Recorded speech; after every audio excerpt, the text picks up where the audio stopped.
the kind of the Republican base is not like, I mean, there's a portion of it that's just like on board for anything that Trump does, or certainly on board for what Trump does as long as he's siding with the war machine. But more than ever, it just seems like there's a huge portion of like the MAGA America First base that are not going along with this, are not going along with. Yeah, I mean, right now, on the potential eve of war with Iran, not that we have a real good reason to go to war with Iran, but it looks like we might. The president has a bare majority. It's like 53, 54% of Republicans support it. 70% of the population of the country opposes it.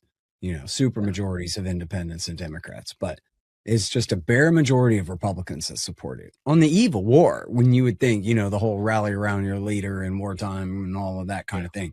But, if you think back, or you're maybe a little bit younger than me, but I don't know if you remember, but anyway, even if you're younger, you should know W. Bush famously said in his debate with Al Gore, one of his debates, that we should have a humble foreign policy and we should mind our own business and respect other people and this kind of thing.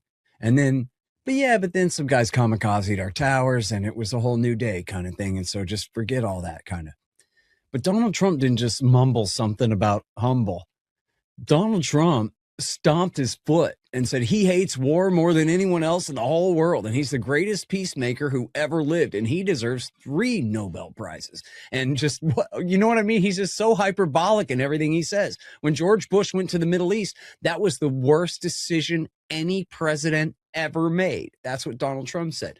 So for him to turn around and do this now, it just stings, man. Nobody kamikazed our towers this time. Just Netanyahu demanded, and Trump's clicking his heels and doing as he's told by the leader of a tiny little worthless foreign power that doesn't even have any oil, doesn't even have any reason at all why we should do what they say.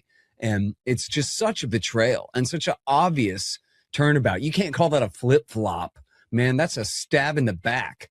Like, what do you mean you're going to launch a regime change? I thought you said the problem was obliterated last June. Now we got to do this again? Like I said, once you start, you haven't solved the problem. This is the train we're on. So what is it?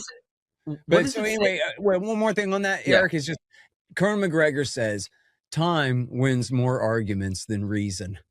Right? People don't want to listen to Scott Horton tell them that you shouldn't be doing this. But sometimes when the caliphate rises in Western Iraq in 2014, because Obama helped build it, they say to themselves, geez,